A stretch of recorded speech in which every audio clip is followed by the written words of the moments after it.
Hello and welcome back to the White Pew podcast.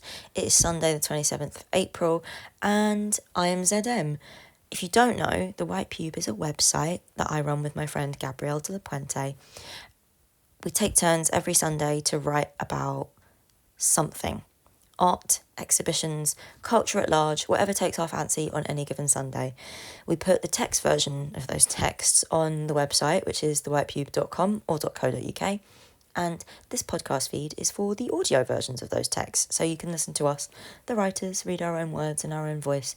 If that is your format choice, your preference, I'm going to get to reading the review in a second, because first, I'm going to tell you about this week's podcast sponsor. Can you believe it? We never have podcast sponsors. I know every single other podcast on any podcast, everyone has a sponsor of some kind of some description except us. But now we do as well. Yeah. So this week's episode is sponsored by Go with Yamo, an app that is like a cross between Pokemon Go and Letterboxd for London's galleries and exhibitions.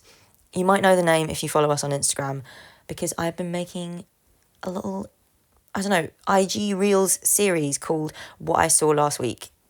It used to be on the blog where I would tell you about all the stuff I saw last week. Now it's short form video content, but they've been sponsoring that. So you might know the name, you might know the premise, but if you don't, it's an app. You use it to have a look at listings. You can see galleries and exhibitions near you.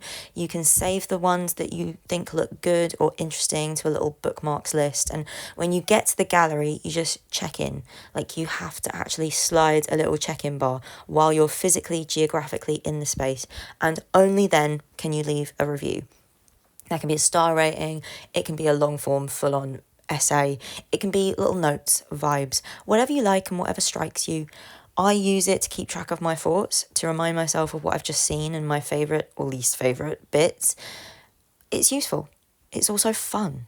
Obviously, contemporary art is weird and at times exclusionary. I like that Go with Yamo is like gamifying what can be a pretty elitist and intimidating thing. But as you all know, listening to the White Pew for however many years, art is for everyone. We're all technically allowed to be in these spaces and we are all allowed to enjoy art, and it is fun. The gamification is just demystifying it, making it all a little bit more good vibes. I also like the idea that if I go along to a show on my own, I'd get to have a look through everyone else's reviews on the app and see what everyone else thought of it and what everyone else is saying.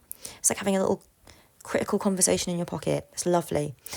Go with Yamo is available for iOS and Android, and if you want to follow us on there, we are at the White Pube, and you'll get a first look, sneak peek at my critic's notebook, or my unseen, behind-the-scenes thinking before the fully fledged Sunday review appears. But, I mean, on my end, I would also like to follow you and take your recommendations, and if I'm somewhere looking at something on my own, I'd like to know what you think. So, there you go. Go with Yamo. Back to the text. This week's text is it's not really a review of, but I'm thinking about a show I went to go see called On Ugliness, Medieval and Contemporary, that was on at Skarstedt, which is a commercial gallery over in West London. I'll read the text rather than giving you like the too long didn't read primer. It's not that long, but stay tuned to the end and I will give you the emoji to comment on this week's Instagram post at the end. It's just like a nice game we play, because otherwise publishing on the internet feels like throwing things into the void. It's nice to know names and faces and who is on the other end of all of these words. Just for me. Maybe not for you. For me it's nice. But yeah. It is Friday morning and I'm on the bus, sat at the back as always. The sun is screaming through the window on my left. It's such a bright day. It almost annoys me. I'm wearing sunglasses. I have a headache. I am tired. My outfit is ugly and I want to watch TV. I'm in a bad mood. In my sunglasses, with my mean face, sat at the back of the bus. I turn to face the light. I don't like pretty pictures. I don't like beautiful paintings. The lovelier the image, the more I hate it. Or worse, I'm bored by it. Niceness is irritating, unnatural, bogus. When I encounter niceness, I often feel frustrated and impatient, like the niceness is distracting me from something else, something more urgent. Niceness is pretty straightforward, so the distraction is actually not that interesting. It wears thin and becomes tiresome, especially when I am in a bad mood, like I am now. I want to see something not nice, something weird, bizarre, or confusing, or surprising. I always enjoy weirdness, regardless of how I am feeling. I always want weirdness. At least once a month, that Philip Guston line comes back to me. I really only love strangeness. I repeat it to myself like a mantra, to recalibrate, to remind me of what I am seeking. I think about the Middle Ages, how painters would paint a painting for the glory of God, and it would be a painting full of terror and dread and fear. Hieronymus Bosch and his visions of hell, exploding volcanoes and crumbling castles, frogs hopping out of mouths and arseholes, demons with knives and noses and big black eyes, the horror of porcupines, of a fish wearing a cape. Now that is a distraction. That is anything but straightforward. Yes, the grotesque, the ominous, the abysmal, the disgusting, rude, bad, wrong and horrible, the ugly. Where did it come from and what does it do? Why do artists make art that is grotesque? Why do we all kind of hate pretty pictures? It's Friday morning and now I'm in Skarstedt, a West London commercial gallery. I've never been before. It is so exclusive and luxurious, I actually walk past twice before I figure out where the doorbell is. Now I'm still confused. The show is called On Ugliness, Medieval and Contemporary, taking its title from an Umberto Eco essay. I cannot lie, I'm here for the medieval bit. 4 limestone heads, all by unknown artists, all from medieval times. They're scattered through the gallery. There is an upright, solitary head that looks like it's hissing, brow furrowed and lips pulled back in a tight grimace. It is disembodied and furious.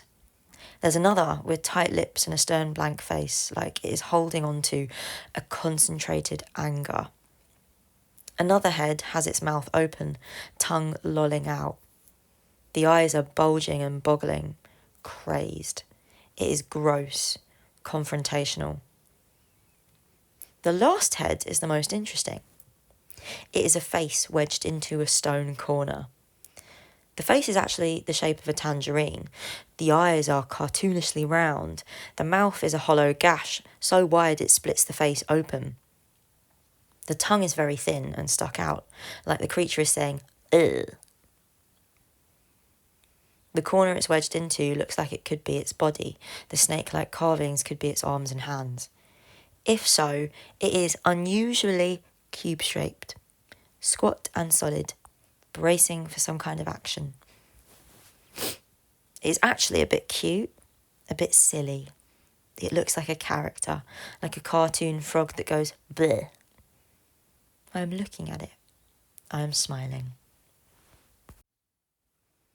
The heads are grotesques. The kind of things you'd find carved into the side of a medieval church, lining the roof, guarding the door, hidden behind a spire or plonked on top of a flying buttress. Like a gargoyle. That's a kind of grotesque. There are so many other kinds of carvings like these. Fantastical, mythical creatures, chimeras, weird beasts, hybrid combinations of lions, goats and snakes, dramatic and funny and bizarre.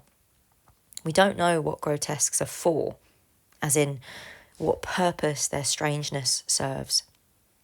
Are they there to funnel water away from the sides of buildings? Are they protective charms to ward off evil and scare away spirits? Are they just the result of a stonemason's whimsy? Is this decoration? No one knows. But the grotesque was everywhere in the Middle Ages. In the margins of illuminated manuscripts, bored monks would paint weird little mixed-up hybrid creatures too. Cockerels with human heads, rabbits throwing fireballs, dogs with swords, fish with wings and legs, eggs with faces, whales with arms, giant snails big enough to swallow a knight.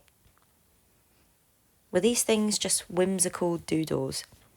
Were they a medieval monk's best guess at what an exotic animal that they'd never seen looked like? That's the tradition Hieronymus Bosch was pulling on or from, isn't it? It's the same muscle.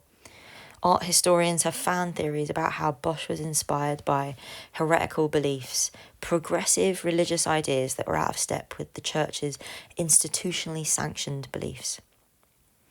He could have been painting in allegory to teach profound spiritual lessons or manifest an image as warning. But they don't know. He could also just have been painting weird things to amuse himself and others. All of these things, were they decoration, caricatures, cartoons, enjoyment? Were they for the pleasure of strangeness? Is there reasoning, or are they purely for enjoyment? Is enjoyment something without or beyond reason? It is Friday morning. I'm stood in front of this medieval stone cartoon frog person head, contemplating its grimace.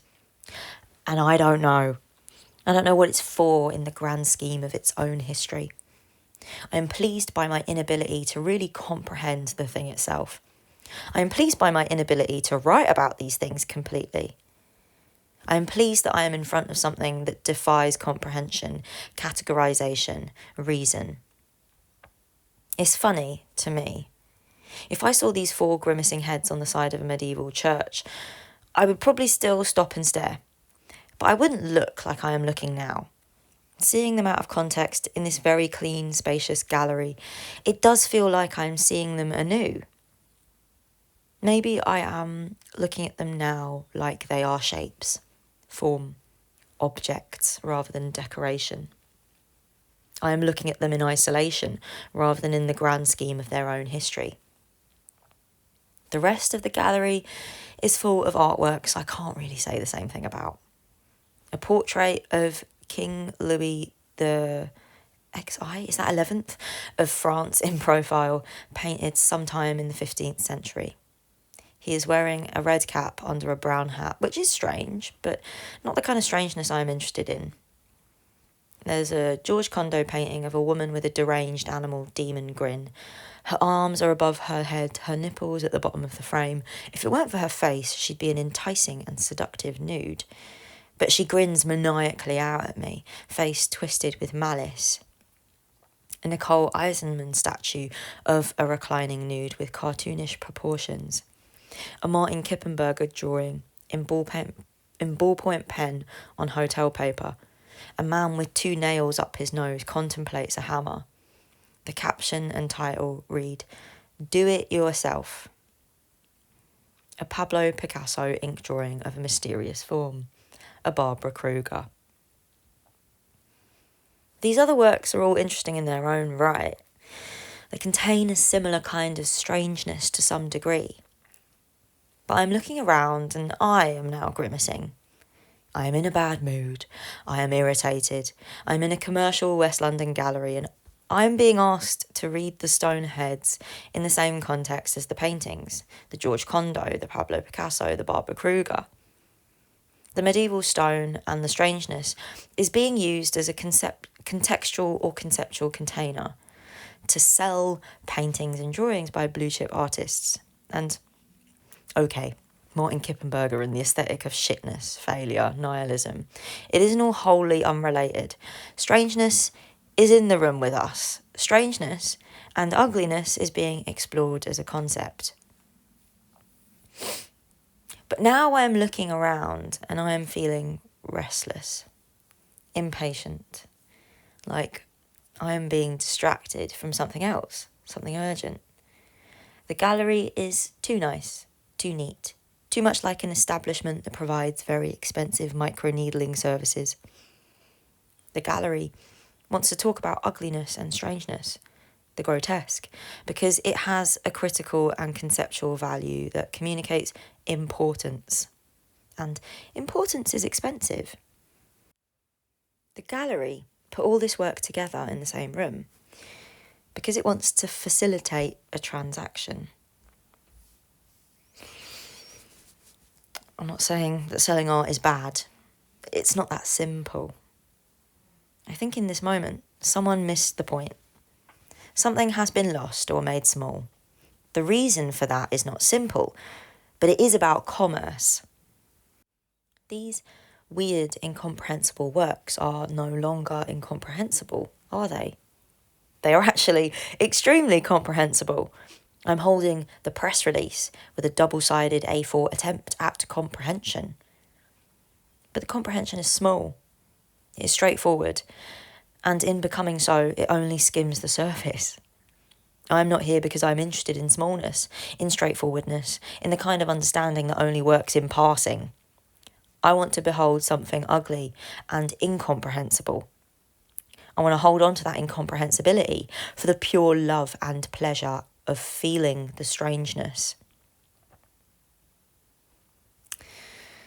It is Friday morning and I'm walking down Piccadilly in my sunglasses with my mean face. I'm in a bad mood. I want to announce it to every tourist I nearly bump into. I'm in a bad mood. I really only love strangeness. Don't you also want to feel the palpable alien energy of something weird and 800 years old? Why is it so complicated to let things be complicated? Don't you all love strangeness too? And there you go. Short and sweet-ish. It's under 2,000 words, which I am taking as a win in my attempt this year to make things as short and concise as possible. But yeah, writing this was interesting because I was really looking forward to going and having a look at this show and then, to be confronted by the straightforwardness of what was on display was, a bit affronting. But in the process of writing this, I discovered that I didn't know I thought this, but I think strangeness shouldn't be simple. And I think there is a simplicity in the way that commercial galleries write about things sometimes. And that strangeness that simplicity can translate as a smallness that, sometimes feels at odds with the kind of work and the kind of weirdness that I'm interested in. Like those two things are competing or oppositional forces. I didn't know I thought that. So, isn't that nice to discover that I think something? I'm 30 years old and I'm constantly learning things about myself. But there you go. That is the review. And for the emoji, please can I have... Okay, on the faces section, after the little, smiley and frowny devil emojis, there are, 2 red mask emojis. I never know what they are, but on the subject of medieval stone heads, the grotesque, grimacing, please can I have one of those 2 red masks? And there you go. I will leave you to the rest of your Sunday. Thank you again to our podcast sponsors, Go With Yamo. And the 4th instalment of the What I Saw Last Week series will be up on Monday. So if you want to see what else I saw this week, as well as this On Ugliness show, then you can catch up there. And I will catch you next time. Okay, bye!